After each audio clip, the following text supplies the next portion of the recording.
Hey everybody, we're out here at Cisco Live in Amsterdam, and I ran into Larry with a brand new use case that involves Splunk and the Cisco Unified Edge. Why is that important? Jason, it's really cool because we've always talked about Splunk in the cloud. A lot of times in the industrial space, people have these air-gapped environments where they really want to have Splunk running locally.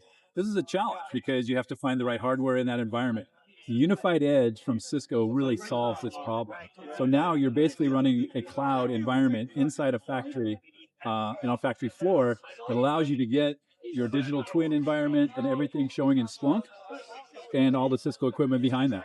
So you got Splunk, you got the compute, the storage, the GPUs, whatever you need right here, not cloud connected at all, totally air gapped. Is that accurate? That's exactly right. And there's so much compute power on here. It gives all the customers a tremendous amount of growth path so they can keep adding, beyond Splunk. There's other ISVs and other things that our solutions integrators are looking to add into a single environment and just drop that in.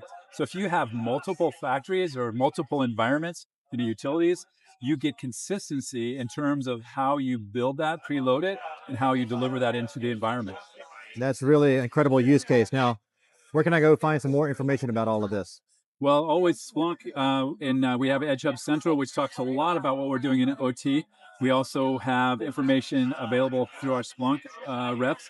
On the Cisco side, Unified Edge just came out about 3 or 4 months ago. There's a ton of press on it. There's a great website on it that shows what people are doing with different verticals.